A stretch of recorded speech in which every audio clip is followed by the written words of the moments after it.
Even though an increasing number of drug users are found in the suburbs, the biggest traffic, especially in heroin, still is found in the inner-city ghetto areas. Lately, some of the most militant groups in these neighborhoods, groups like the Black Panthers, have come out strongly against drugs. Another one of these groups, the Young Lords, also feels that drug use weakens them.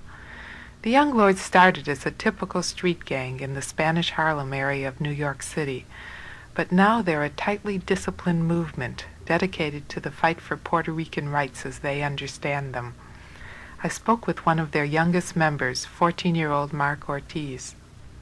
The drug problem in our community is very, very heavy on our people. Half of our people are on drugs, especially our youth. And we say that why not bust the big pushers, not the junkies, because first of all, junkies are only the victims, Let's check this out, man. Who brings in the drugs into our community? Our people. They don't got passports to go down to the Middle East and all these places, and bring the drugs into our community, Like, you gotta have all these kind of connections, with the mafia, etc. They check a lot of Puerto Ricans, right? If they got drugs, in their houses, they break down. Now they got this new law, no-knock law, They just break down your house, and just check you, search whatever they want, to see if you got drugs. It's very effective, but it's not effective, in our community because the drugs that are in our people are inside them, not in their houses because, there's not no big dealers in our community.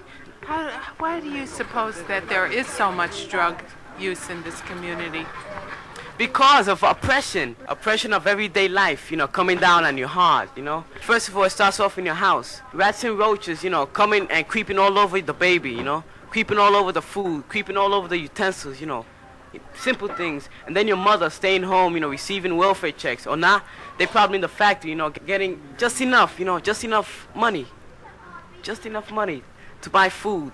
And then the rent, they get lousy rent care. If you're a little kid, and you're growing up in such an environment, what are you going to turn to? There's nothing else happening. You just want to forget about it, Our people just want to forget about it. They don't want to deal with it. What kind of drugs do they use around here? Really, most of all heroin, They just stick it in their arms, The worst off, That gives you, like they say, the best high, to forget about everything completely. Me, personally, I tell them, brother, like, you best be cool, dig yourself, man, Like, you're getting high, right? And you're not doing no good for your people, right? At first, the guy's high, and he just hears a lot of words, which, like a jigsaw puzzle, he can't put together, because he's high. But after a while, you see him, he just talks the same old, dialogue between them. And, why is it bad for him and for his people and, to lead a successful revolution in this country that he can't be high, or no, he'll just be another one of the forgotten. Why did you yourself not feel that you wanted to try them? Because, first of all, like my father, he just kept on pushing, He was an all right guy. And my friends, they had to run away from home because, their father don't treat them right, their mother don't treat them right? They come from the factory. They don't feel nothing downtown, right?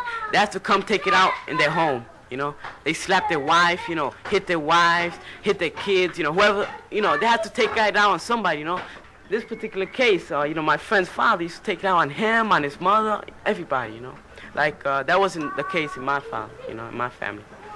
So you just didn't feel like you wanted to put yourself to sleep? No, I wanted to, but, something inside, and then my friend, and then my father at the same time, like, it got to me. I said, not yet, I had the little devil inside me, tempting me, but not yet, But you were looking forward to it? Yeah, man, eventually, yeah, well. But, lucky in a way, the Young Lord's party, like, really threw my mind off balance, off that temptation, I was at a deciding point, I was confused, Like, my father, he was a merchant marine, right? And he used to be away, right? And I used to live with my grandmother, And I was like a, equal point, Mason-Dixon line, deciding whether I should, whether I should not. And, I just kept on. And then school was getting to me, like the teachers, they didn't want to listen to, to them, you're just another dumb spick or dumb nigga, you know, really. It was getting to me after a while, but really, man, the Young Lords came and, you know, doing the People's Church, and I wanted to check out, you know, a group of, you know, people together, you know, blacks and Puerto Ricans together, joining up to fight something, you know, and I was trying to figure out what it was. So I came to a deciding point whether, you know, I should join the Young Lords. And through there I got involved heavily, and, you know, I am here now.